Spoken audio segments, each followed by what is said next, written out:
നമുക്കൊരു ജീവിതത്തിലൊരു പ്രാവശ്യം കൂടെ ദൈവസന്നിധിയിൽ മുഖത്തേക്ക് നോക്കുവാൻ കർത്താവ് ഒരുക്കുന്ന നല്ല വസ്ത്രത്തെ നോക്കാൻ ദൈവത്തിന് സ്തോത്രം ചെയ്യുന്നു. കാര്യാലയത്തിൽ കടന്നു വന്ന എല്ലാ പ്രിയപ്പെട്ട കർത്താവായ നമുക്ക് സ്നേഹമെന്നുള്ളത് അറിയിക്കട്ടെ. കഴിഞ്ഞ ദിവസം തൊട്ട് ദൈവം നമ്മളെ സഹായിച്ചു. കൂടുതൽ നിന്നും ദൈവത്തിന്റെ കൃപ അനുഗ്രഹങ്ങൾ ധാരാളം നമുക്ക് കൃപ സഹായിച്ചു. ഈ നല്ല ദൈവത്തിൽ ആശ്രയിച്ചുകൊണ്ട് വീണ്ടും നമ്മുടെ ജീവിതം മുന്നോട്ട് നൽകാനായിട്ട് കർത്താവ് നമുക്കിടെ നൽകേണ്ടതിന് നമ്മെ തന്നെ തൽക്കരമനുസരിച്ച് പ്രാർത്ഥനയോട് വേഗത്തിൽ വചനത്തിലേക്ക് പ്രവേശിക്കാൻ ആഗ്രഹിക്കുന്നു. ആരാധനയോടനുബന്ധിച്ച് മീറ്റിംഗും നടക്കേണ്ടതുകൊണ്ട് സമയപരിമിതി വ്യക്തമായി ബോധ്യമുള്ളതുകൊണ്ട് മുഖപരങ്ങളൊന്നും കൂടാതെ വായിച്ചാ സങ്കീർത്തനത്തിലേക്ക് പ്രവേശിച്ചുകൊണ്ട് കാര്യങ്ങൾ ഓർപ്പിച്ചിട്ട് മാത്രം കരുതാൻ കൊടുക്കാൻ ആഗ്രഹിക്കുകയാണ്. വായിച്ച അനുഗ്രഹീത സങ്കീർത്തനത്തെ ഓർത്തേക്ക് സ്വാഗതം ചെയ്യുന്നു. 26-ാം സങ്കീർത്തനം ദാവീദ് എഴുതിയ ഒരു സങ്കീർത്തനമാണ്. ഈ സങ്കീർത്തനത്തിൽ തന്റെ നിരപരാധിത്വം തെളിയിച്ചുകൊണ്ട് താൻ പാടുന്നൊരു പാട്ടാണെന്നാണ് വേദ പഠിതാക്കളുടെ അഭിപ്രായം. 2 ശമൂവേൽ 4-ാം അധ്യായത്തിൽ ശമൂവേലിന്റെ മകൻ ഈസ്ബോശെത്ത് കൊല്ലപ്പെടുന്നു. രാജാവ് സിംഹാസനസ്ഥനായി. ശമൂവേൽ കൊല്ലപ്പെട്ടു. ആ തലമുറകളിലുള്ള ആരും ഇനി ജീവനോടിരിക്കരുത് എന്ന് ആഗ്രഹിക്കുന്ന ഒരു ഗ്രൂപ്പ്. ദാവീദിന്റെ അറിവില്ലാതെ, തന്റെ അനുമതിയില്ലാതെ 2 പേർ ഒരു ദിവസം ഉച്ചയ്ക്ക് ഈ ഈസ്ബോശെത്തിന്റെ വീട്ടിൽ ചെന്ന് കയറും. ഉച്ചഭക്ഷണം കഴിഞ്ഞ് താൻ വിശ്രമിച്ച് ആ കിടക്കയിലായിരുന്നപ്പോൾ ഈ 2 പേർ ഈസ്ബോശെത്തിനെ കത്തിക്കൊണ്ട് കുത്തിക്കൊന്ന് തല വെട്ടിയെടുത്ത് ഈ തലയുമായി ദാവീദിന് മുമ്പിൽ വന്നിട്ട് പറഞ്ഞു, സൗൽ തീർന്നു, അവന്റെ മോനും തീർന്നു, ഇനി നീ പേടിക്കണ്ട. എന്നാൽ ഈ വാർത്ത കേട്ട ദാവീദ് ദുഃഖത്തോട് പറഞ്ഞു, ഇതെനിക്ക് സന്തോഷ വാർത്തയാണ്. ഒരു നിരപരാധിയെ കിടക്കയിൽ കൊന്നിട്ട് ആ തലയും കൊണ്ട് വന്ന് എന്റെ പ്രീതി സമ്പാദിക്കാമെന്ന് നിങ്ങൾ കരുതണ്ട. എനിക്കിത് സന്തോഷ വാർത്തയല്ല, നിങ്ങൾ കൊല്ലപ്പെടും. രാജാവിന്റെ കൽപ്പന ആ വായിൽ നിന്ന് വന്നു. അടുത്ത നിമിഷം ആ 2 പേരെ തന്റെ പട്ടാളക്കാർ കൊന്നതാണ്. ആ അതിനുശേഷം ദാവീദ് ഈ 26-ാം സങ്കീർത്തനം പാടുമ്പോൾ പറയുന്നത്, ഞാൻ തെറ്റ് ചെയ്തിട്ടില്ല, ഞാൻ അറിഞ്ഞില്ല, ഞാൻ അനുമതി കൊടുത്തില്ല. പക്ഷെ നമുക്കറിയാം, ഈ ഈസ്ബോശെത്ത് തന്റെ ശത്രുവാകാൻ സാധ്യതയുള്ളവൻ കൊല്ലപ്പെട്ടപ്പോൾ പൊതുവെ എല്ലാവരും പറയും, ദാവീദ് അറിയാതെ എന്തായാലും ഇത് നടക്കില്ല. അദ്ദേഹം രാജാവ് ഓർഡർ കൊടുത്തു, അതിന്റെ പേരിലാണ് അവർ പോയി കൊന്നത്. ഇതിന്റെ ഉത്തരവാദി അല്ലെങ്കിൽ 1-ാം പ്രതി ദാവീദ്. താൻ ദൈവസന്നിധിയിൽ പറയുകയാണ്, ഞാൻ നിഷ്കളങ്കനാണ്, ഞാൻ നിരപരാധിയാണ്. തന്റെ നിരപരാധിത്വം തെളിയിച്ചുകൊണ്ട് താൻ ഈ പാട്ട് പാടുകയാണ്. പിന്നീട് നിങ്ങൾ 2 ശമൂവേൽ 4-ാം അധ്യായം വായിച്ചു നോക്കുക. ഇപ്പോൾ അതിന് സമയമെടുക്കണ്ട, ഞാൻ വേഗത്തിൽ പോകുന്നു. 2-3 ചിന്തകൾ വേഗത്തിൽ ഓർപ്പിച്ചിട്ട് വാക്കുകൾ അവസാനിപ്പിക്കുക. നമുക്ക് അതിന്റെ പ്രാരംഭത്തിൽ 1-ാം വാക്യം വായിച്ചാൽ,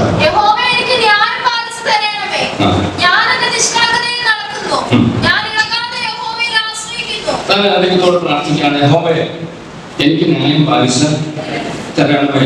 ഞാൻ എന്റെ നിഷ്കളങ്കതയിൽ നടക്കുന്നു, ഞാൻ ഇളകാതെ യഹോവയിൽ ആശ്രയിക്കുന്നു. എത്രയാണ് ഈ വിഷയത്തിൽ ദൈവമേ അങ്ങ് ന്യായം പാലിക്കണം. ആരൊക്കെ എന്തൊക്കെ പറഞ്ഞാലും, ഞാൻ ഏതൊക്കെ രീതിയിൽ ഇത് തെളിയിക്കാൻ ശ്രമിച്ചാലും ജനത്തിന് ഇത് മനസ്സിലാകത്തില്ല. പക്ഷെങ്കിൽ കർത്താവേ അങ്ങ് ഇതിന്റെ നടുവിൽ ന്യായം പാലിക്കണം. സത്യം എന്താണ്, യാഥാർത്ഥ്യം എന്താണെന്ന് അങ്ങ് വെളിപ്പെടുത്തണം.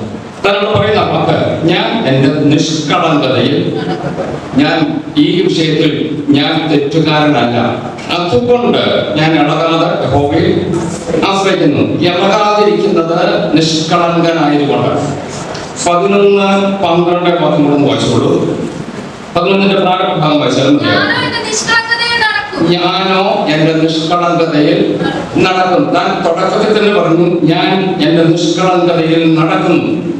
ചില കാര്യങ്ങൾ പറഞ്ഞ് അവസാനിപ്പിക്കുമ്പോൾ താൻ പറയുകയാണ്, ഞാനോ എന്റെ നിഷ്കളങ്കതയിൽ നടക്കും. ഞാൻ നടക്കുന്നത് നിഷ്കളങ്കനായിട്ടാണ്. ആരൊക്കെ എന്തൊക്കെ വേണേലും പറഞ്ഞോ, അതാണ് ദാവീദ് പറയുന്നത്. പക്ഷെ എനിക്ക് എന്നെ കുറിച്ച് ഒരു ബോധ്യമുണ്ട്, ഞാൻ തെറ്റുകാരനല്ല. അതാണ് താൻ അവിടെ ഉറപ്പിച്ചു ഉറപ്പിച്ചു പറയുന്നത് നിഷ്കളങ്കതയിൽ നടന്നു. ഇനി നാളെയും ഞാൻ പറയാണ്, ഞാനോ എന്റെ നിഷ്കളങ്കതയിൽ നടക്കും. ഇന്നലകളിൽ നാളകളിൽ ദൈവം ആയുസ് തരുന്നത്തോളം നിഷ്കളങ്കനായിട്ട് നടക്കും. ഇനി 12-ാം വാക്യം വായിച്ചോളൂ. മതി. 11-ന്റെ പ്രാരംഭത്തിൽ നമ്മൾ വായിച്ച ഭാഗം, ഞാനോ എന്റെ നിഷ്കളങ്കതയിൽ നടക്കും. 12-ന്റെ പ്രാരംഭം, എന്റെ കാലടി. നമ്മൾ ഇന്ന് പകൽ ചിന്തിക്കാൻ ആഗ്രഹിക്കുന്ന വിഷയം സമനില തെറ്റരുത്. മറ്റു ചില ട്രാൻസ്ലേഷനിലും സമനിലത്ത് നിൽക്കുന്നു എന്നതിനെ ഇങ്ങനെ വേണം വിശേഷിപ്പിക്കാം, സമനില തെറ്റരുത്. സമനില തെറ്റാതിരിക്കാൻ ഒറ്റ കാര്യം ഇതാണ്, നിഷ്കളങ്കതയിൽ നടന്നാൽ സമനില തെറ്റത്തില്ല. ഈ സമനില എന്നൊക്കെ പറയുമ്പോൾ പെട്ടെന്ന് നമ്മൾ പറയും സമനില തെറ്റെന്ന് പറഞ്ഞാൽ ഭ്രാന്തനായിരുന്നു. അതൊരു ഭാഗമാണ്. ഭ്രാന്ത് മനുഷ്യന്റെ മനസ്സിന്റെ സമനില തെറ്റിയാൽ പിന്നെ അവരെ വിളിക്കുന്ന ഭ്രാന്തനാണ്.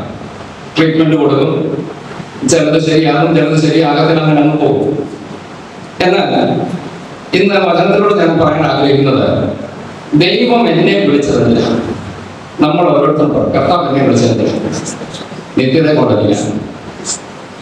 നമ്മുടെ ലക്ഷ്യം നിത്യത. ഈ ഭൂമിയിൽ പാർക്കുവാൻ അല്പകാലം ദൈവം തന്നിട്ടുണ്ട്. എത്ര എന്ന് ആർക്കും പറയാൻ പറ്റില്ല. 60 ആകാം, 70 ആകാം, 80 ആകാം, ഒരുപക്ഷെ അതിന് മുകളിലാകാം, എത്രയും ആയിക്കോട്ടെ. എന്നാണെങ്കിലും ഒരു ദിവസം ഇവിടുന്ന് പോകും. ആ ഒരൊറപ്പുണ്ടാകണം, ഒരു ദിവസം ഞാൻ ഇവിടുന്ന് പോകും. ഈ ഭൂമിയിൽ പാർക്കാൻ ദൈവം എനിക്ക് തന്ന കാലപരിധി കുറഞ്ഞുകൊണ്ടിരിക്കുക, കൂടുതലല്ല. അതൊരിക്കൽ ഞാനൊന്ന് വിശദീകരിച്ചുകൊണ്ട് വീണ്ടും ആവർത്തിക്കുന്നില്ല. ഓരോ സെക്കൻഡും കഴിയുമ്പോഴും എന്റെ ദൈവം അനുവദിച്ച സമയത്തിന്റെ പരിമിതി കുറഞ്ഞു വരും. കഴിഞ്ഞ ദിവസം നമ്മൾ പാട്ട് പാടിയല്ലോ, ഇന്നലേക്കാൾ ഇന്ന് ഞാൻ എന്റെ പ്രിയനാളിനോട് അടുക്കുമോ. ഈ ഭൂമിയിലെ എന്റെ വാസത്തിന്റെ ആ പരിധി കുറയുന്നു. രണ്ടിലൊന്ന് സംഭവിക്കും, കർത്താവിന്റെ മേഘപ്രത്യക്ഷത അല്ലെങ്കിൽ നമ്മുടെ മരണം. ഈ രണ്ടിലൂടെ നമ്മൾ ഈ ലോകത്തിൽ നിന്ന് മാറ്റപ്പെടും, നിത്യതയിൽ എത്തിച്ചേരും. ദൈവം നമുക്ക് വേണ്ടി ഒരുക്കിയത് നിത്യതയാണ്. അങ്ങനെയെങ്കിൽ ദൈവം വളരെ വിവരം നോക്കണം. നിത്യതയിൽ പോകാൻ വിളിക്കപ്പെട്ട എന്റെ സമനില തെറ്റരുത്. എനിക്ക് എവിടെ എത്തണം? നിത്യതയിൽ എത്തണം. ഈ ലോകത്ത് ഞാൻ പറഞ്ഞു, സമനില തെറ്റിയാൽ മാനസിക ആശുപത്രികൾ കൊണ്ടുപോകാം, ട്രീറ്റ്മെന്റ് ഉണ്ട്, ട്രീറ്റ് ചെയ്തവരെ നേരെയാക്കാം, ഒരു പരിധി വരെയൊക്കെ കൊണ്ടുപോകാം. എന്നാൽ ആത്മീയ ദർശനം പ്രാപിച്ച് നിത്യതയിലാക്കി പോകുന്ന ഒരു ഭക്തന്റെ സമനില തെറ്റിയാൽ ഇവൻ നിത്യ നരകത്തിൽ ചെന്ന് വീഴും. നമ്മളെ നിന്ന് പരിശോധിച്ചോണം, കർത്താവേ എന്റെ നിത്യതയെ കുറിച്ചുള്ള കാഴ്ചപ്പാട് നഷ്ടപ്പെട്ട് എന്റെ സമനില തെറ്റാനാണ് വരുന്നത്. ഞാൻ വേഗത്തിൽ 1-2 ചിന്തകൾ ഓർപ്പിക്കുമ്പോൾ നമുക്കത് മനസ്സിലാകും. അബ്രഹാമിനോടൊപ്പം ഇറങ്ങി തിരിച്ച ഭക്തനായിരുന്നു ലോകം. അത് പറയുമ്പോൾ നമുക്ക് ബുദ്ധിമുട്ടുണ്ട്. ലോകത്ത് ഭക്തനായിരുന്നു. പത്രോസിന്റെ ലേഖനം നടത്താറ്. അപ്പോസ്തലൻ പത്രോസ് ലോകത്തിനെ കുറിച്ച് പറയുന്ന ഒരു വാക്ക്, 2 പത്രോസ് 2-ാം അധ്യായം 6-ാം വാക്യം വായിച്ചു.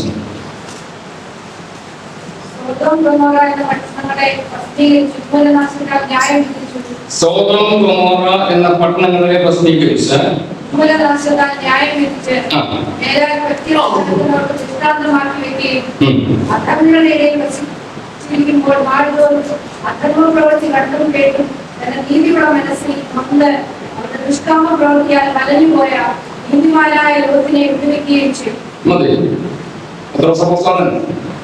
അന്ത്യകാലത്തെ കുറിച്ച് പറഞ്ഞു വരുന്ന കൂട്ടത്തിൽ പറഞ്ഞൊരു വാക്കാണ് നമ്മളോട് വായിച്ചു കേട്ടത്.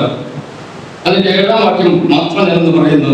അധർമ്മികളുടെ ഇടയിൽ വസിക്കുമ്പോൾ നാൾതോറും അധർമ്മ പ്രവൃത്തി കണ്ടും കേട്ടും. എങ്കിൽ ലോക സോദോമിൽ ചെന്ന് പാർത്തത വിശുദ്ധന്മാരുടെ ഇടയിലല്ല. ഉൽപ്പത്തി പുസ്തകത്തിലെ ചരിത്രമൊക്കെ നമുക്കറിയാം.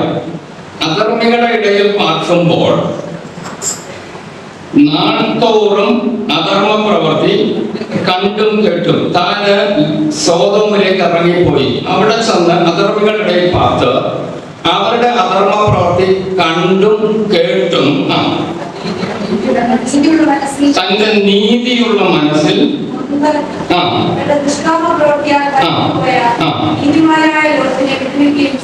അങ്ങനെയെങ്കിൽ ലോത്ത് ആരാണെന്ന വചനം പറയുന്നത്? നീതിമാനായിരുന്നു.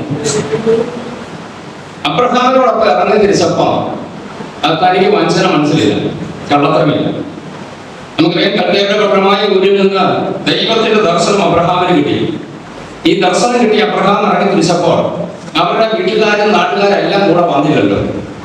അബ്രഹാമിന്റെ പിതാവ് വന്നു, അബ്രഹാമിന്റെ ഭാര്യ വന്നു. ലോത്ത് തന്റെ സഹോദരന്റെ മകനാണ്. ആ അനേക സഹോദരന്മാരെ കാണും കൂട്ടത്തിൽ ഇറങ്ങി തിരിച്ച ഒരാളാണ് ലോത്ത്. അങ്ങനെയെങ്കിൽ ഞാൻ ആ ഭാഗം ഉറപ്പിച്ചോട്ടെ, ആ കുടുംബത്തിലെ വീട്ടുകാരിൽ പലരും കൽദയരുടെ പട്ടണമായ ഊരിൽ നിന്നപ്പോൾ അവിടെ നിന്ന് ഇറങ്ങിത്തിരിക്കാൻ ആഗ്രഹം പ്രകടിപ്പിച്ചൊരു വ്യക്തിയാണ് ആര്? ലോത്ത്.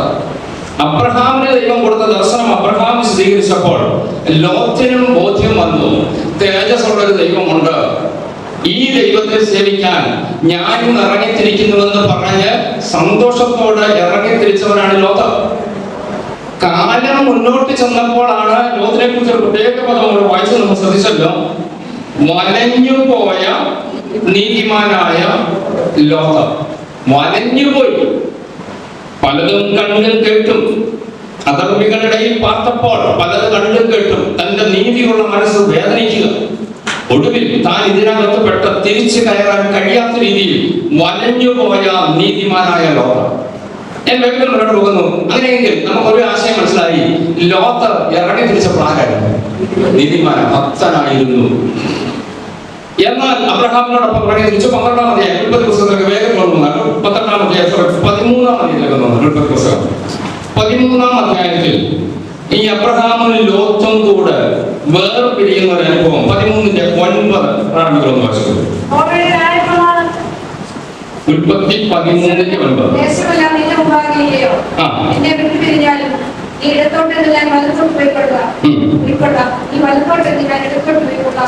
അടുത്ത അത്തോട് വായിച്ചു.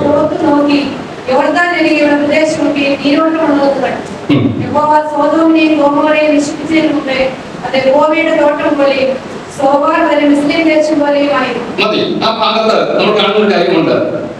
ഇറങ്ങിത്തിരിച്ചു, അബ്രഹാമിനോടൊപ്പം വന്നു, ലോത്തിന് ഇടയന്മാരായി ജോലിക്കാരായി തന്റെ ബിസിനസ് വളർന്നു, താനും ഒരു ഉന്നതനായി. ഈ സമയത്താണ് അബ്രഹാം പറയുന്നത്, തെരഞ്ഞെടുത്തോ, നീ ഇടത്തോട്ടെങ്കിൽ ഞാൻ വലത്തോട്ട് പൊക്കോളാം, നീ വലത്തോട്ടാണെങ്കിൽ ഞാൻ ഇടത്തോട്ട് പൊക്കോളാം, നമുക്ക് രണ്ട് ദിക്ക് തെരഞ്ഞെടുക്കാം. 10-ാം വാക്യത്തിൽ ലോത്ത് നോക്കി യോർദാനിലുള്ള പ്രദേശം നീരോട്ടമുള്ളതെന്ന് കണ്ടു. വേഗത്തിൽ ഞാൻ ആ ഭാഗം പറഞ്ഞ് അവസാനിച്ചോട്ടെ. ദൈവം നിത്യതയിൽ പ്ലാൻ ചെയ്തിരിക്കുന്ന പദ്ധതികളുണ്ട്. ലോത്ത് തെരഞ്ഞെടുത്തത് സ്വതം നീരോട്ടമുള്ള പ്രദേശം. പക്ഷെങ്കിൽ കാലങ്ങൾക്ക് ശേഷം ഈ നീരോട്ടമുള്ള ദേശത്ത് ഒരു പക്ഷിക്ക് പോലും പറന്നു പോകാൻ കഴിയാത്ത രീതിയിൽ തീയും ഗന്ധകവും കൊണ്ട് നശിപ്പിക്കണമെന്നുള്ളത് ദൈവത്തിന്റെ നിത്യനിയമമാണ്.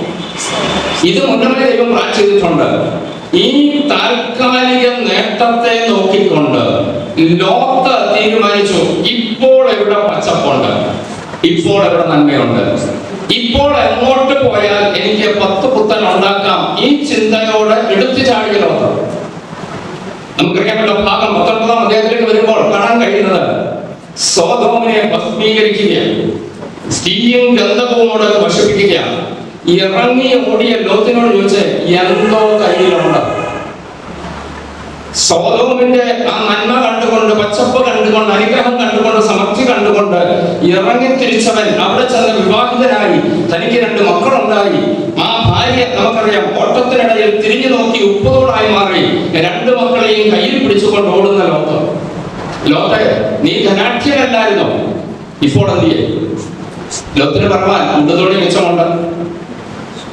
നിന്റെ കൊട്ടാര സദൃശ്യമായ വീട് എന്തിയെ?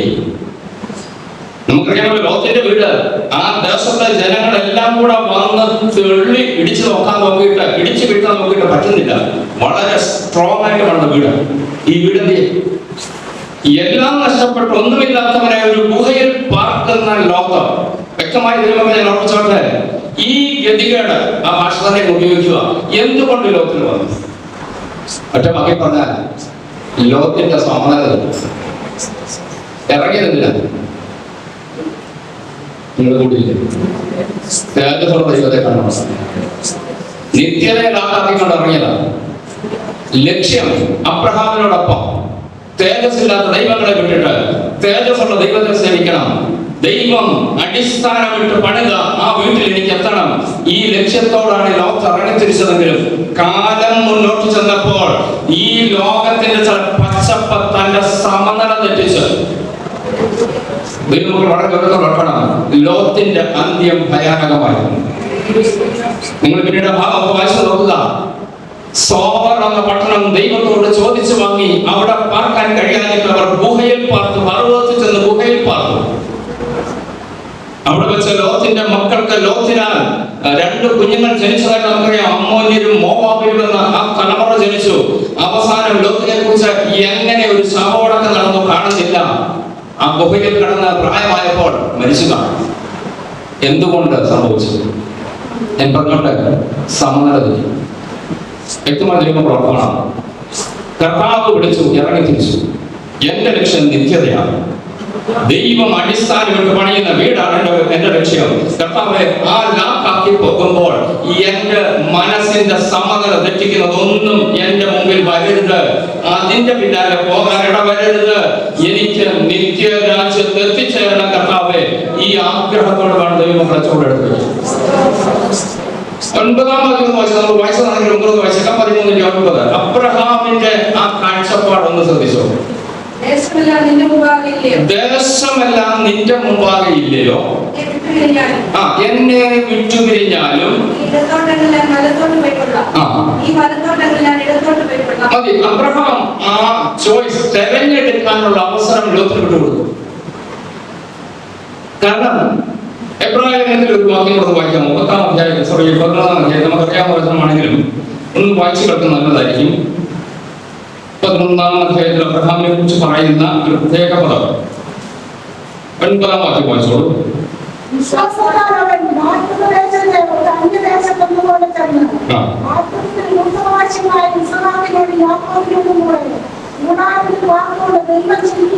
ദൈവം ശില്പിയായി നിർമ്മിച്ചതും അടിസ്ഥാനമുള്ളതുമായ നഗരത്തിനായി കാത്തിരുന്നു. എന്നോട് പറയാം, അബ്രഹാം ദൈവത്തെ മുഖത്തേക്ക് നോക്കി ഇറങ്ങി തിരിച്ചു. ലോകം ദൈവമുഖത്തേക്ക് നോക്കി തന്നെ ഇറങ്ങി തിരിച്ചു. കാലത്തിന്റെ പോക്കിൽ മുന്നോട്ടുള്ള യാത്രയിൽ എവിടെയോ ആ ആവർത്തിക്കുന്നു, സമനില തെറ്റി. എന്നാൽ അബ്രഹാമിന്റെ സമനില തെറ്റിയില്ല. എനിക്ക് മനസ്സിലായി, ഈ ഭൂമിയിലെ അല്ല വരുന്നത്. ഉൽപ്പത്തി 13-ന്റെ അവസാന ഭാഗത്തേക്ക് വരുമ്പോൾ നമ്മൾ കാണാൻ കഴിയുന്നുണ്ട്. അബ്രഹാമിനെ ദൈവം വിളിച്ചു പറഞ്ഞു, നീ തല ഉയർത്തി കിഴക്കോട്ട്, പടിഞ്ഞാട്ട്, തെക്കോട്ട്, വടക്കോട്ട് നോക്ക്. ഈ കാണുന്ന ഭൂമിയൊക്കെ ഞാൻ നിനക്കും നിന്റെ സന്തതിക്കും ശാശ്വത അവകാശമായിട്ട് തരാൻ പോവുകയാ. അബ്രഹാമിന് ദൈവം അനുഗ്രഹം കൊടുത്ത് ഒരു ദിക്കും കൊണ്ട് ലോത്ത് പോയെങ്കിൽ 4 ദിക്കിന്റെ നന്മ തരാമെന്ന് ദൈവം പറഞ്ഞത് സമനില തെറ്റാനിട്ടാണ്. ഇന്ന് മകൻ ദൈവമക്കളെ, ആത്മാവിനെ അതോട് ഞാൻ ആവർത്തിച്ചു പറയുന്നു, ഈ ലോകത്തിന്റെ എന്തൊക്കെ എന്റെ മുമ്പിൽ ആകർഷകമായി തോന്നിയാലും നമ്മളൊരു കാര്യം ഉറപ്പിക്കണം. എന്നെ വിളിച്ചത് ഇവിടം കൊണ്ട് അവസാനിക്കാനല്ല. ഇവിടെ പാർക്കുമ്പോൾ നമുക്ക് പലതും ആവശ്യമുണ്ട്. അതെന്റെ ദൈവം തരാതിരിക്കത്തില്ല. അതെന്റെ കർത്താവ് തന്നിരിക്കും. ജീവനും ഭക്തിക്കും ആവശ്യമുള്ളത് അതത് ദിവസം തന്നെ നടത്താൻ എന്റെ ദൈവം മതിയായവനാണ്. എന്നാൽ ഇതിനപ്പുറം ഒരു ലോകമുണ്ടെന്നുള്ള ബോധ്യം നമ്മളെ ഭരിച്ചില്ലെങ്കിൽ നമ്മുടെ സമനില തെറ്റിപ്പോകും. 2 പേരും ഒന്നിച്ചറിഞ്ഞു. ഒരാൾ വഴിയിൽ അവിടെ കൊണ്ട് അവസാനിച്ചു. അബ്രഹാം നിത്യതയിൽ എത്തിച്ചേർന്നു. തലമുറയായിട്ടുള്ള അനുഗ്രഹം അബ്രഹാമിന് കിട്ടി. ഞാൻ വേഗത്തിൽ എന്റെ വാക്കുകൾ മുന്നോട്ട് കൊണ്ടുപോകാൻ ആഗ്രഹിക്കുന്നു. ലോകത്തിന്റെ സമനില തെറ്റി, അബ്രഹാമിന്റെ സമനില തെറ്റി. 2 പേരും ഒന്നിച്ചറിഞ്ഞു. നമ്മളെ വിശ്വസിച്ചോണം. ഒരുമിച്ച് ദൈവത്തിന് വേണ്ടി ഇറങ്ങി തിരിച്ച അനേകം ഒരേ സമയത്ത് സ്ഥാനപ്പെട്ടവർ, ഒരേ ദിവസം സ്ഥാനപ്പെട്ടവർ, ഒരേ ദിവസം മാനസാന്തരപ്പെട്ടവർ ഒത്തിരി പലതും പറയാൻ കാണും. എന്നാൽ ഇതിന്റെ നടുവിൽ പറഞ്ഞോണം, ആരൊക്കെ സമനില തെറ്റിപ്പോയാലും കർത്താവേ, എന്റെ ലക്ഷ്യം നിത്യതയാണ്. സമനില തെറ്റാൻ എന്നെ ഇടയാക്കരുത്. ഞാൻ 2 വ്യക്തികളോട് വേഗത്തിലെടുത്ത് കാണിച്ച് അവസാനിപ്പിക്കാം. രാജാക്കന്മാരുടെ പുസ്തകത്തിൽ നോക്കി വന്നിട്ട് 2 രാജാക്കന്മാർ 5-ാം അധ്യായത്തിന്റെ 16-ാമത്തെ വാക്യം നമുക്ക് പ്രാരംഭം വായിക്കാം. ഞാൻ സ്നേഹം ചെലുത്തുന്ന യഹോവയാണ്, ഞാൻ ഒന്നും കൈക്കൊള്ളുകയില്ല എന്നത് കൈക്കൊള്ളുവാൻ അവരെ നിർബന്ധിച്ചിട്ട് അവൻ മതി. ആ ഭാഗം നമുക്കറിയാം. ഏലീശ നയമാന്യമായിട്ട് നടത്തുന്ന സംഭാഷണം. അരാം രാജാവിന്റെ സേനാപതിയായ നയമാൻ ആരവത്തോടുകൂടെ നമുക്കറിയാം, ഒരു വലിയ ജനക്കൂട്ടത്തോടുകൂടെ അവിടെ വന്ന് യോർദാനിൽ 7 പ്രാവശ്യം മുങ്ങി ഒരു ബാലന്റെ ശരീരം പോലെ തന്റെ ശരീരമായി കുഷ്ഠം മുഴുവൻ മാറിപ്പോയി തിരിച്ചു പോകാൻ നേരം എലീശയോട് പറഞ്ഞു, ഒരു ചെറിയ ഗിഫ്റ്റ് ഞാൻ ഇവിടെ നിന്ന് വരെ വന്നതല്ലേ, ഈ ട്രീറ്റ്മെന്റ് ഒക്കെ നടന്നതല്ലേ. ഈ ട്രീറ്റ്മെന്റ് നടന്നപ്പം അദ്ദേഹത്തിന് ചിന്ത ഇത്രയേ ഉള്ളൂ, ഹോസ്പിറ്റലിൽ പോയാൽ പൈസ കൊടുക്കും, ഇത്രയും കംപ്ലീറ്റ് മാറണമെന്നില്ല, 100% സൗഖ്യമാണ്. ഈ യോർദാനിൽ എലീശ പറഞ്ഞത് കേട്ട് മുങ്ങിയപ്പം കംപ്ലീറ്റ് മാറിയപ്പോ എന്നാൽ ഒരു സമ്മാനം കൊടുത്തേക്കാം, ഫീസ് കൊടുത്തേക്കാം. ഈ ഫീസ് കൊടുക്കാനായിട്ട് ഇദ്ദേഹം എലീശ എന്താ പറഞ്ഞു? ഞാൻ സേവിച്ചു നിൽക്കുന്ന യഹോവയാണ്, ഞാൻ ഒന്നും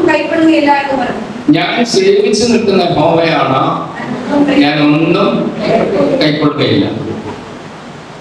ഇത് പറഞ്ഞപ്പം പെട്ടെന്നൊരു ചിന്ത മനസ്സിൽ വന്നു. ഒരു സ്ഥലത്ത് ഒരു മീറ്റിങ്ങിന് വേണ്ടി കടന്നുപോയി. കണ്ടിന്യൂസ് കുറച്ച് ദിവസത്തെ മീറ്റിംഗ്. ആ യോഗത്തിൽ ഏകദേശം 300 പേര് അറ്റൻഡ് ചെയ്ത മീറ്റിംഗ്. ആദ്യ ദിവസം തൊട്ട് യാത്ര ഞാനൊരു സഹോദരനെ ശ്രദ്ധിക്കുന്നുണ്ട്. തനിക്കൊരു സ്ഥിരം സീറ്റുണ്ട്, അവിടെ വന്നിരിക്കുന്നു. മെസ്സേജ് എന്ന് പറയുമ്പോൾ ഇടയ്ക്കിടയ്ക്ക് എന്നെ പുറത്തേക്ക് നോക്കുന്നു, പിന്നെ കുനിഞ്ഞിരിക്കുന്നു, പിന്നെ പുറത്തേക്ക് നോക്കുന്നു. ഒരു സുഖമില്ലാത്തപ്പോൾ എന്നാൽ മറ്റു പലരും ആത്മാവിന്റെ ദൈവത്തെ ആരാധിക്കുന്നു, ശക്തമായി ആ ദൂത് ഏറ്റെടുക്കുന്നു, പ്രതികരിക്കുന്നു. ആ ഒരു ദിവസം ഒരു 10 ദിവസത്തെ മീറ്റിംഗ് ഉണ്ട്. 4-ാം ദിവസം ദൈവം എന്നോട് പറഞ്ഞു, ഭയത്തെ കുറിച്ച് സംസാരിക്കാം.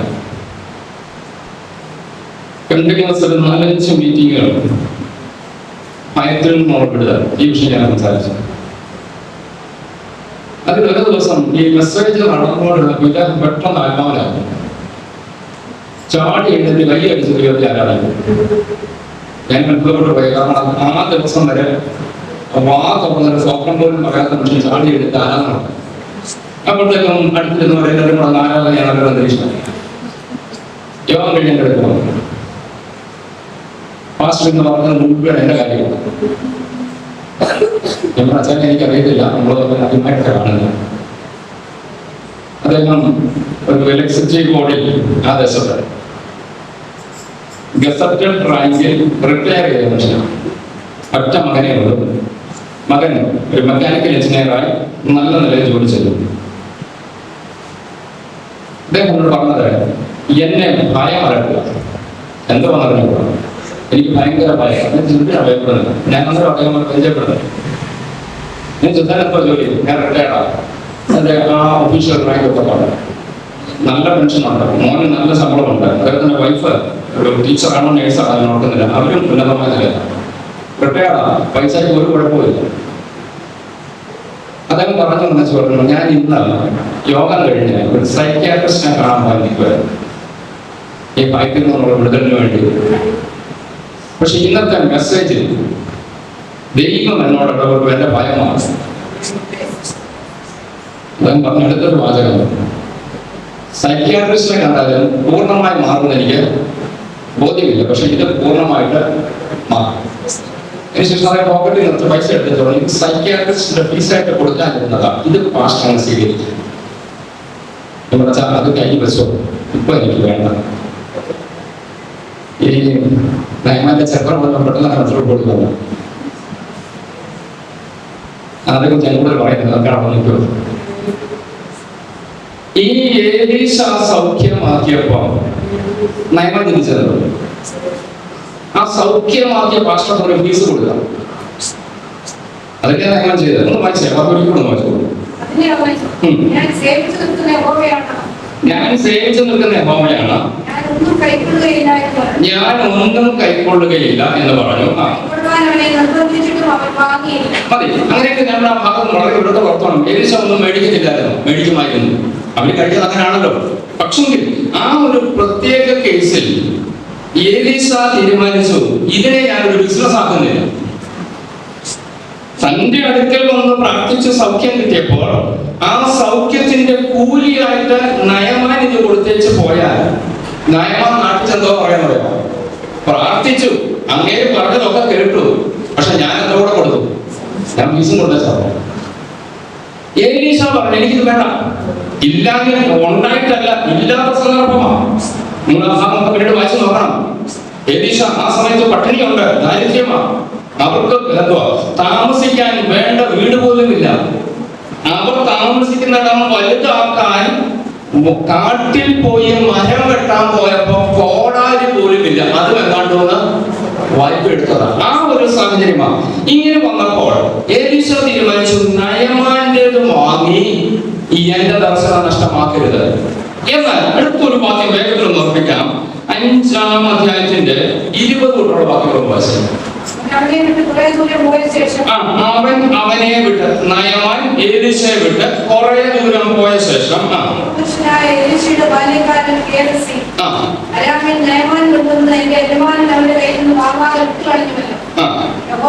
ഞാൻ അവന്റെ പിന്നാലെ ഓടിച്ചെന്ന് അവനോട് അല്പമെങ്കിലും വാങ്ങുമെന്ന് പറഞ്ഞു. അങ്ങനെ അവൻ നയമാനെ പിന്തുടർന്നു. അവൻ തന്റെ പിന്നാലെ ഓടി വരുന്നു. നയമാൻ കണ്ടപ്പോൾ രഥത്തിൽ നിന്നിറങ്ങി അവനെ എതിരേറ്റു. സുഖം തന്നെയോ എന്ന് ചോദിച്ചു. പിന്നെ അവൻ സുഖം തന്നെ. ഇപ്പോൾ തന്നെ പ്രവാചക ശിഷ്യന്മാരിലെ 2 യൗവനക്കാർ എഫ്രൈം മലനാട്ടിൽ നിന്ന് എന്റെ അടുക്കൽ വന്നിരിക്കുന്നു.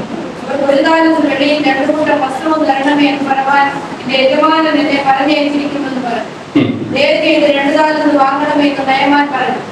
അവനെ നിർബന്ധിച്ച് 2 സഞ്ചിയും 2 കാലത്ത് വെള്ളിയും 2 കൂട്ടം വസ്ത്രവും കെട്ടി എന്റെ ബാല്യക്കാരിൽ 2 പേരുടെ പക്കൽ കൊടുത്തു. അവർ അത് ചുമന്നുകൊണ്ട് അവന്റെ മുന്നിൽ നടന്നു.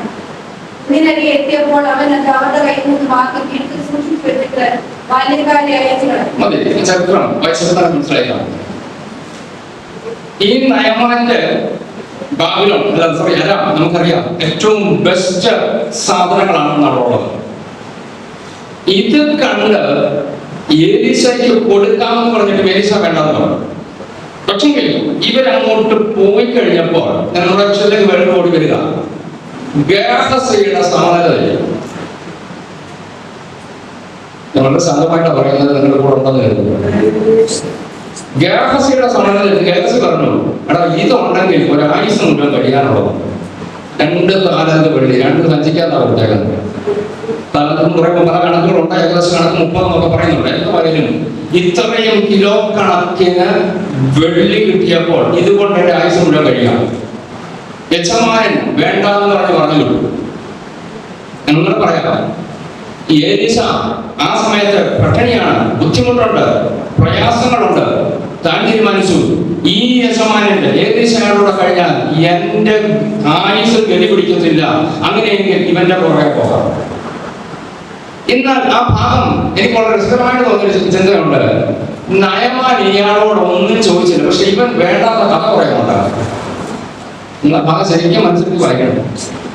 നയമാൻ ചോദിച്ചു, ഇപ്പൊ എന്തിനാ ഓടി വരുന്നത്, എന്തോ ആവശ്യം, ഇതുപോലെല്ലോ അങ്ങനെ ചോദിച്ചത്.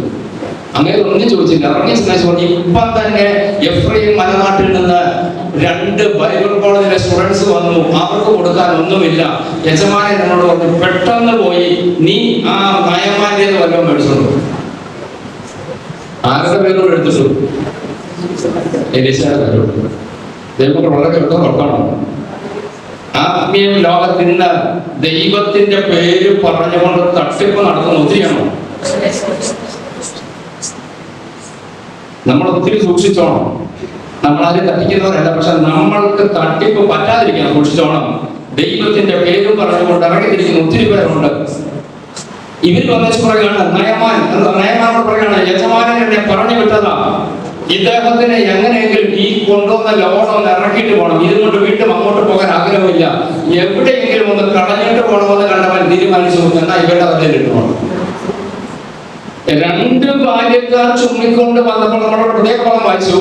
കുന്നിനരികെ വന്നപ്പോൾ എന്ന് പറഞ്ഞ ഗേഹസിയുടെ വീട് അവിടെ വീട്ടുപടിക്ക് വന്ന് പറഞ്ഞു, ഇവിടം വരെ കൊണ്ടുവന്നാൽ മതി, ബാക്കി ഇനി ഞാൻ അങ്ങ് കൊണ്ടുപോകണം. ആ പണിക്കാർക്ക് ശരി ആയിക്കോട്ടെ. എലീശയുടെ അടുത്ത് ചെന്നില്ല. എലീശയുടെ വീട്ടിൽ കൊണ്ടുപോകാൻ ഇവ വന്നത്. പക്ഷെങ്കിൽ ഇവന്റെ വീട്ടുപടിക്കൽ എത്തിയപ്പോൾ അവിടെ കൊണ്ട് സ്റ്റോപ്പ് ചെയ്തിട്ട് പറഞ്ഞു, സാരമില്ല, ഇത്രയും കൊണ്ടുവന്നില്ല, ഇനി നിങ്ങൾ പോകും.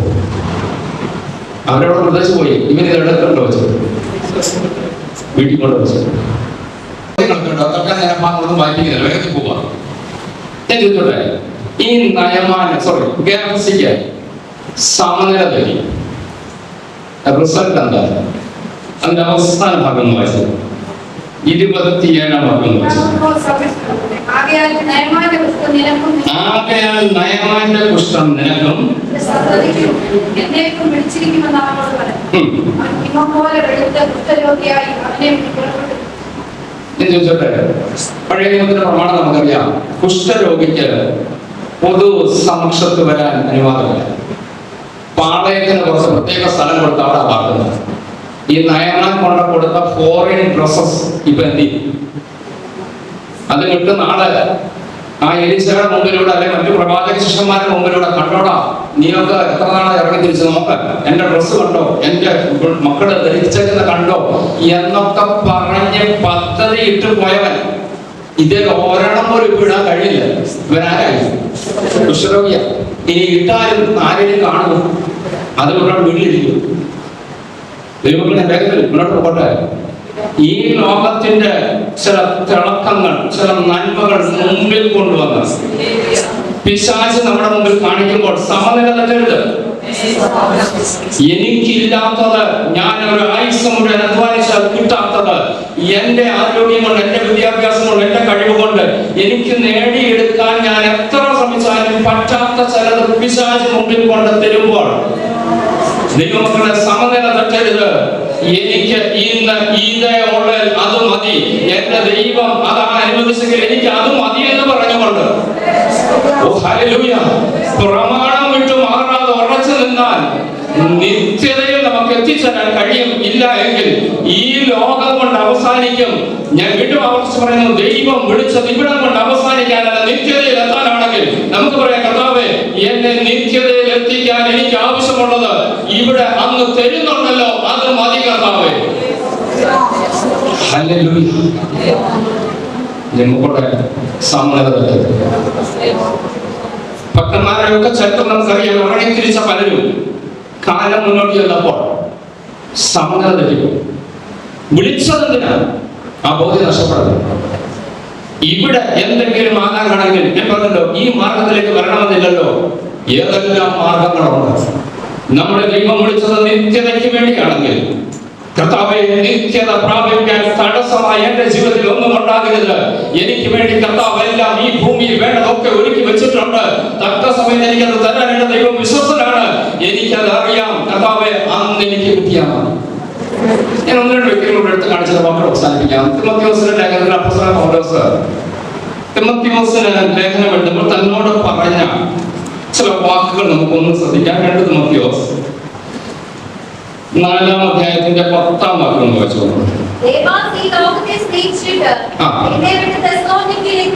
മതി.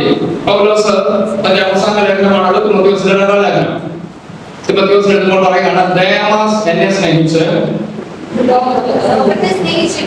ലോകത്തെ സ്നേഹിച്ചിട്ട് എന്നെ വിട്ട് തെസ്സലോനിക്കയ്ക്ക് പോയി. ഈ ദേമാസ് ആരാണെന്ന് 1-2 വാക്കുകൂടെ ഞാൻ ഓർപ്പിക്കാം. പൗലോസിനോടൊപ്പം സുവിശേഷ പ്രവർത്തനത്തിൽ ഏർപ്പെട്ട വ്യക്തി.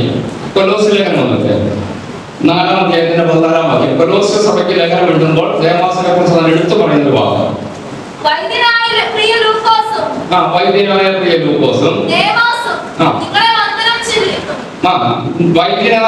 ലൂക്കോസും ദേമാസും നിങ്ങളെ വന്ദനം ചെയ്യുന്നു. അങ്ങനെയെങ്കിൽ കൊലോസ്യ സഭയിൽ വന്ന് ശുശ്രൂഷിച്ചിട്ട് പോയ മനുഷ്യനാണ് ആര്? ദേമാസ്. പൗലോസിനോടൊപ്പം ആ സഭയിൽ വന്നു. ആ സഭക്കാർക്ക് ഇപ്പൊ നല്ല പരിചയം ഉണ്ടായിരുന്നു ദേമാസിനെ. കത്തെഴുതുമ്പോ പറയുകയാണ്, ലൂക്കോസ് നിങ്ങളെ ചോദിച്ചതായിട്ട് പറയുന്നു. അപ്പൊ തന്നെ പറയാണ്, ദേമാസം നിങ്ങളെ സ്നേഹാന്വേഷണം അറിയിക്കുന്നു. അങ്ങനെയെങ്കിൽ കൊലോസ്യ സഭയിൽ ശുശ്രൂഷിച്ച വ്യക്തി. ഇനിയും ഫിലേമോന്റെ ലേഖനം കൊടുത്തിട്ട് 24-ാം വാക്യം. അവിടെ ഫിലേമോന്റെ വീട്ടിൽ ഒരു സഭയുണ്ട്. ആ സഭയിൽ ചെന്നിട്ടുണ്ട്. ഫിലേമോൻ 24.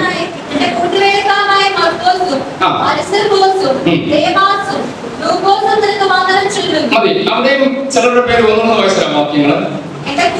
എന്റെ കൂട്ടുവേലക്കാർ, പൗലോസിനാൽ സ്ഥാപിതമായ അല്ലെങ്കിൽ തടവിൽ വെച്ച് ജനിപ്പിച്ച ആ ഒനേസിമോസ്, ആ ചത്രവും ചക്കല അവിടെ ഇറങ്ങുന്നില്ല. ഈ ഫിലോമോന്റെ വീട്ടിലെ സഭ, ആ സഭയിലും ഇവര് ചെന്നിട്ടുണ്ട്. എന്റെ കൂട്ടുവേലക്കാരായ മർക്കോസ്, അരിസ്തർക്കോസ്, ദേമാസ്. അങ്ങനെയെങ്കിൽ ഈ ഫിലോമോന്റെ വീട്ടിലെ സഭയിൽ മാറി പോയിട്ടുണ്ട്, ദേമാസ് പോയിട്ടുണ്ട്. അങ്ങനെയൊക്കെ ശക്തമായ കർത്താവിന് വേണ്ടി പ്രയോജനപ്പെട്ട വ്യക്തിയാണ്. പക്ഷെങ്കിൽ ഇപ്പോൾ തന്നെ എന്തോ സംഭവിച്ചെന്നാണ് നമ്മൾ വായിച്ചത്. ലോകത്തെ സ്നേഹിച്ച് എന്നെ വിട്ടു. ഈ ലോകത്തിന്റെ ചില സുഖം കണ്ടപ്പോൾ, നന്മകൾ കണ്ടപ്പോൾ, നേട്ടം കണ്ടപ്പോൾ ദേമാസിന്റെ സമനില തെറ്റി. ലോകത്തെ സ്നേഹിച്ച് ദൈവത്തെ വിട്ട്, ആത്മീയം വിട്ട് ഇറങ്ങി തിരിച്ചു. ഈ ലോകം എന്താ? യോഹന്നാന്റെ ലേഖനം നടക്കാമോ? 1-2 വാക്യങ്ങൾ വേഗത്തിൽ നമുക്ക് ഞാൻ 1 യോഹന്നാൻ 2-ാം അധ്യായം 15, 16, 17 വാക്യങ്ങൾ വായിച്ചു കൊടുക്കും. ലോകത്തെയും ലോകത്തിലുള്ളതിനെയും സ്നേഹിക്കരുത്.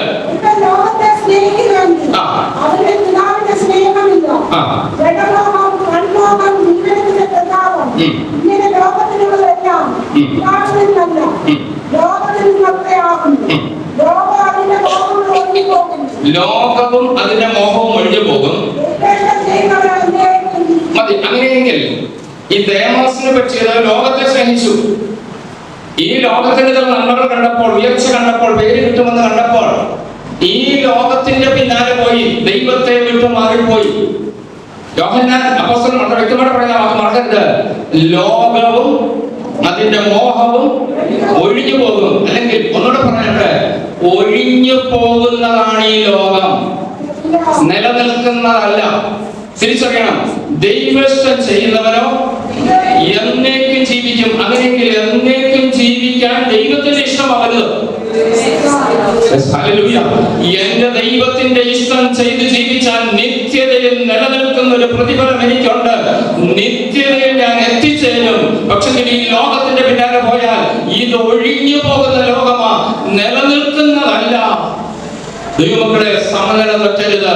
നമുക്ക് ദൈവത്തോട് പ്രാർത്ഥിക്കാൻ, കർത്താവേ, ഈ ഒഴിഞ്ഞു പോകുന്ന ലോകത്തിന്റെ പിന്നാലെ പോയി എന്നെ സമനില തെറ്റാതെ ദൈവഇഷ്ടം ചെയ്തുകൊണ്ട് എന്നേക്കും നിലനിൽക്കാൻ എനിക്ക് കൃപ തരണമേ. ഇറങ്ങി തിരിച്ച കൂടുതൽ ഞാൻ പറഞ്ഞല്ലോ, പൗലോസിന്റെ സഹശുശ്രൂഷകന്മാരിൽ ഒരാളാണ് ദേമാസ്. എന്നാൽ പൗലോസ് അപ്പോസ്തലൻ തന്നെ കുറിച്ച് പറയുന്ന ഒരു സാക്ഷ്യം 4-ാം അധ്യായം തിമോഥെയോസ് 4:7-8 നമുക്കറിയാമെങ്കിൽ ഒന്ന് വായിച്ചത്. ഞാൻ നല്ലപോലെ പൊരുതും, വിശ്വാസം കാത്തു, ഇനി നീതിയുടെ കിരീടം എനിക്കായി വച്ചിരിക്കുന്നു. അത് നീതിയുള്ള ന്യായാധിപതിയായ കർത്താവ് ആ ദിവസത്തിൽ എനിക്ക് നൽകും. എനിക്ക് മാത്രമല്ല, അവന്റെ പ്രത്യക്ഷതയിൽ പ്രിയം വച്ച ഏവർക്കും കൂടെ. പൗലോസ് അപ്പോസ്തലൻ ഈ ലോകത്തിൽ നമുക്കറിയാം വളരെ ഉന്നതനായിരുന്നു. വേദപ്രധാനയുടെ അഭിപ്രായത്തിൽ തന്നെ സെക്യുലർ ഫീൽഡിൽ PhD എടുത്താണ്, തിയോളജിയിൽ PhD എടുത്തിട്ടുണ്ട്. ഉന്നത വിദ്യാഭ്യാസമുള്ള വ്യക്തി. പക്ഷെങ്കിൽ കർത്താവിന് വേണ്ടി ഇറങ്ങി തിരിച്ചപ്പോൾ ഈ ലോകം തനിക്കൊന്നുമല്ല. ഫിലിപ്പിനകത്ത് പറയുന്നുണ്ട്, ഇതൊക്കെ ചപ്പന്നും ചവർന്നും കണ്ടത്, സമനില തെറ്റിയില്ല, നിത്യത തന്റെ മുമ്പിലുണ്ട്. ഇന്നുമകളെ നമ്മുടെ ജീവിതത്തിൽ നമ്മൾ നോക്കിക്കൊണ്ട് വിളിച്ചു പറയാം, നിത്യതയിൽ നിന്നും എന്റെ കണ്ണ് മാറരുത്. ഈ ഭൂമിയുടെ പച്ചപ്പ് എന്റെ സമനില തെറ്റിക്കരുത്. ഇവിടുത്തെ ചില വെള്ളിയും പൊന്നും സമ്പത്തും എന്റെ സമനില തെറ്റിക്കരുത്. ഈ ലോകത്തിന്റെ ഇമ്പങ്ങൾ, ലോകത്തിന്റെ മഹിമകൾ, ലോകത്തിന്റെ പ്രതാപങ്ങൾ, ലോകത്തിന്റെ സുഖങ്ങൾ എന്റെ സമനില തെറ്റിക്കരുത്. നമുക്ക് ദൈവത്തോട് പ്രാർത്ഥിക്കാൻ, കർത്താവേ, ഭക്തിയിൽ ജീവിച്ച് നിലനിൽക്കുന്ന നിത്യതയിൽ എത്തിച്ചേർന്ന് ആ പ്രതിഫലത്തിന് വേണ്ടി ഞങ്ങളെ ഒരുക്കണം കർത്താവേ. അതിനുവേണ്ടി ഇതാ എന്നെ സമർപ്പിക്കുന്നു. ആ സമർപ്പണത്തോടെ നമുക്കായി ഒരാളെ കൂടെ എടുത്ത് കാണിച്ചാൽ വേഗത്തിന്റെ വാക്ക് അവസാനിപ്പിക്കുകയാണ്. യേശു കർത്താവ് അപ്പോസ്തലന്മാരെ തെരഞ്ഞെടുത്ത ഒരു ചരിത്രം നമ്മൾ കാണുന്നുണ്ട്. ലൂക്കോസിന്റെ സുവിശേഷം 6-ാം അധ്യായത്തിലേക്ക് വന്നാൽ അതിന്റെ 12-13 വാക്യങ്ങൾ പ്രാർത്ഥിക്കുന്നു. ആ കാലത്ത് അവർ പ്രാർത്ഥിക്കേണ്ടതിന് ഒരു മലയിൽ ചെന്നു ഒരു രാത്രി ഹോൾ നൈറ്റ് പ്രയർ യേശു കർത്താവ് നടത്തുന്നു. എന്തിനു വേണ്ടിയാ കണ്ടോ?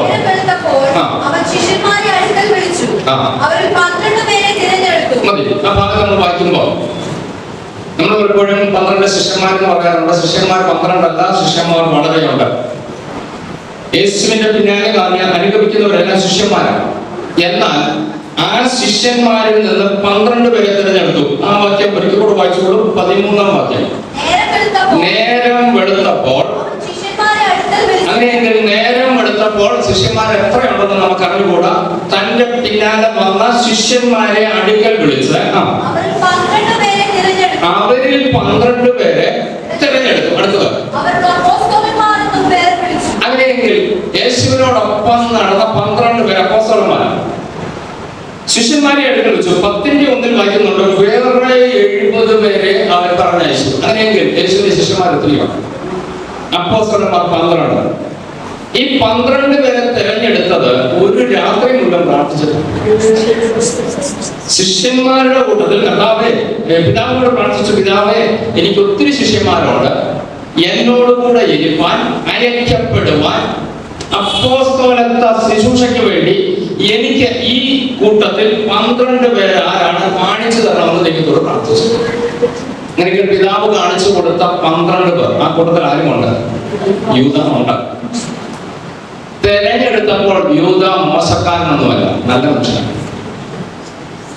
യൂദാ മോശക്കാരനായി മാറി. 16-ാമത്തെ വാക്യം വായിച്ചു. ആ വാദ്യത്തിൽ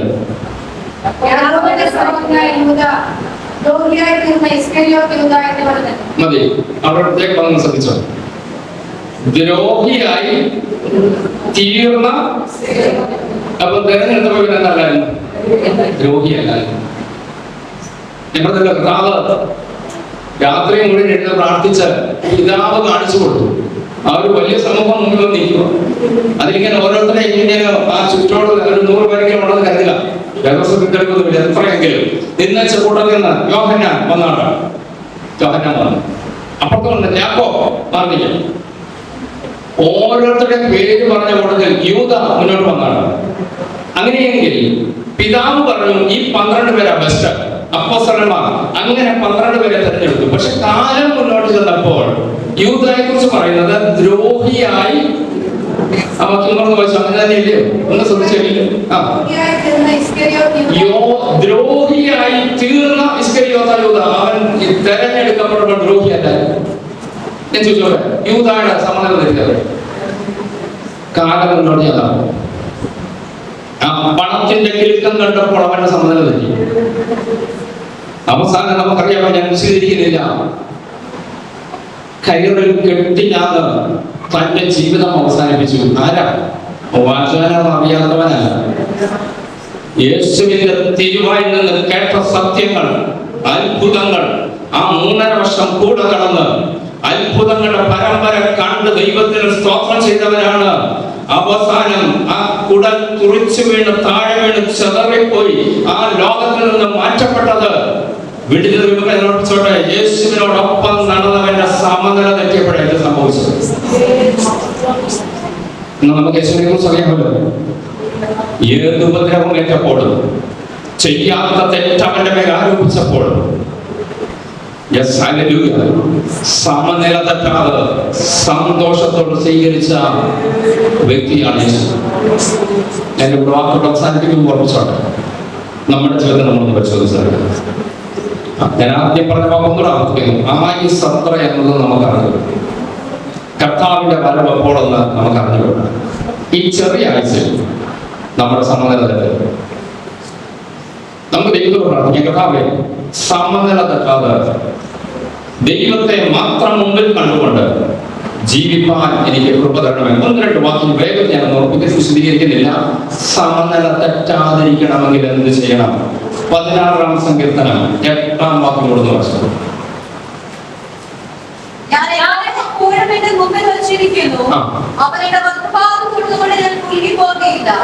സമനില തെറ്റാതിരിക്കണമെങ്കിൽ, കുലുങ്ങാതിരിക്കണമെങ്കിൽ ചെയ്യേണ്ട കാര്യം 1, ഞാൻ യഹോവയെ എപ്പോഴും എന്റെ മുമ്പിൽ അങ്ങ് ചേർക്കണം. ഞാൻ ചോദിച്ചോട്ടെ, എപ്പോഴും എന്റെ മുമ്പിൽ ദൈവമാണെങ്കിൽ, യഹോവയാണെങ്കിൽ എന്റെ സമനില തെറ്റത്തില്ല. ലോകത്തിന് സമനില തെറ്റിയത് മുമ്പിൽ ദൈവമല്ലായിരുന്നു, മുമ്പിൽ പച്ചപ്പം.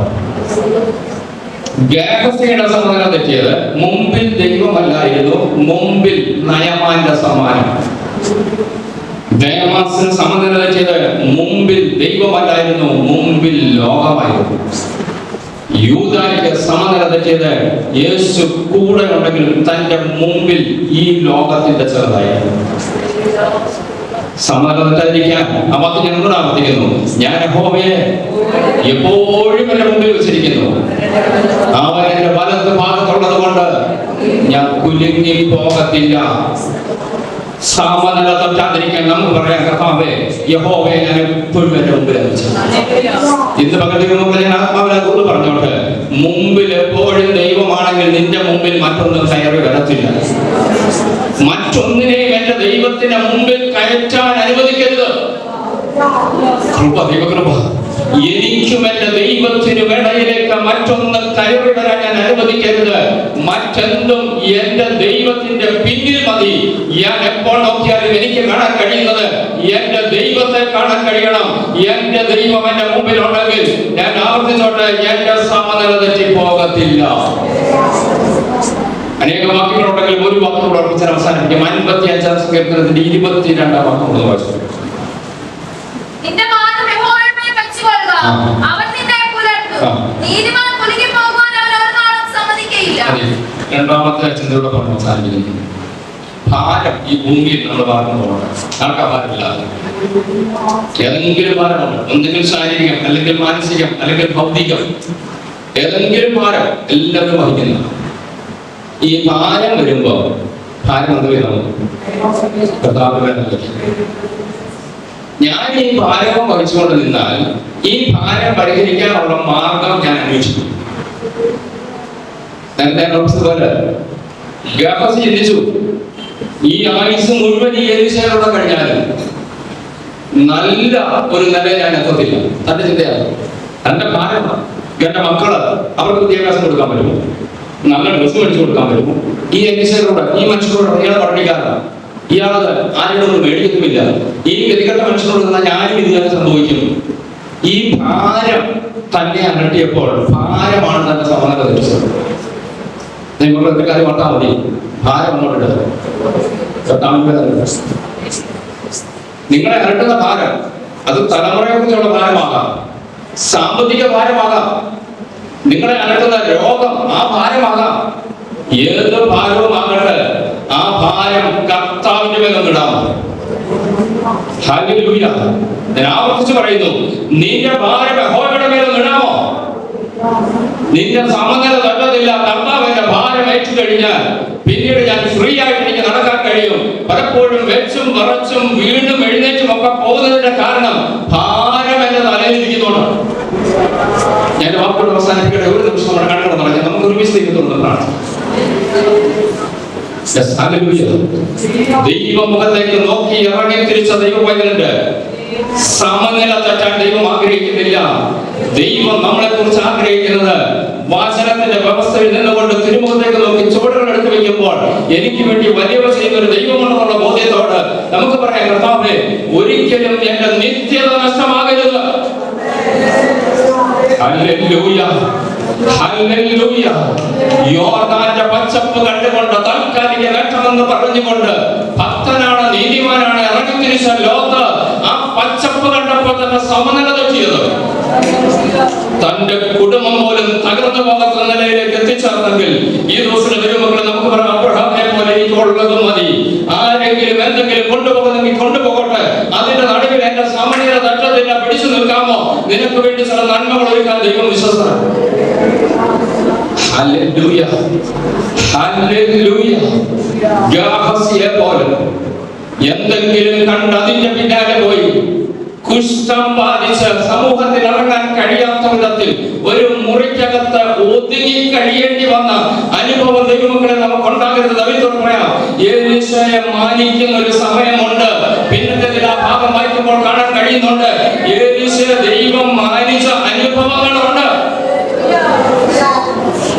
ദേമാസിനെ പോലെ ലോകത്തിന്റെ മോഹങ്ങൾക്ക് വേണ്ടി ഇറങ്ങിത്തിരിച്ച് നിത്യത നഷ്ടമാക്കരുത്.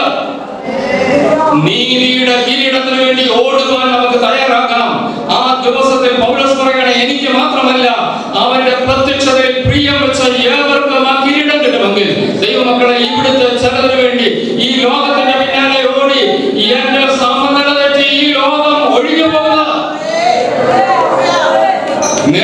നിൽക്കുന്ന നിത്യതയ്ക്ക് വേണ്ടി നിൽപ്പാനായിട്ട് കർത്താവേ എനിക്ക് കൃപ തരണമേ. നമുക്ക് ദൈവത്തോട് പ്രാർത്ഥിക്കാം. യൂദായെ പോലെ ആയിത്തീരാൻ ഇടവരാതെ, സമനില തെറ്റാതെ കർത്താവിന് വേണ്ടി നിൽക്കാൻ വലിയവനായ ദൈവം നമുക്ക് ഇടയാക്കട്ടെ. നമുക്ക് ഒരുമിച്ച് ദൈവത്തോട് പ്രാർത്ഥിക്കാം. കർത്താവേ, ഞങ്ങളുടെ ചെറിയ ഇപ്പോൾ ഞങ്ങൾ കരഞ്ഞുകൂടാ. അങ്ങയുടെ കാഹളം എപ്പോൾ മധ്യാകാശ മൈതാനിയിൽ കർത്താവേ ഉയരും ഞങ്ങൾ കരഞ്ഞുകൂടാ. എന്നാൽ ആ ചെറിയ കാലയളവിൽ കർത്താവേ തിരുമുഖത്തേക്ക് നോക്കിക്കൊണ്ട് യഹോവേ എപ്പോഴും എന്റെ മുമ്പിൽ വെച്ചുകൊണ്ട് എന്റെ ഭാരം യഹോവയുടെ വെച്ചുകൊണ്ട് സമനില തെറ്റാതെ നിൽക്കാൻ എനിക്ക് കൃപ തരണമേ. ആഗ്രഹിക്കുന്നവർ ഒരുമിച്ച് ദൈവത്തോട് പറഞ്ഞാട്ട് കർത്താവേ എനിക്ക് ഇതല്ല വലുത്, എനിക്ക് നിത്യതയാ വലുത്. യേശുവിന്റെ നാമത്തിൽ അധികാരമുള്ള നാമത്തിൽ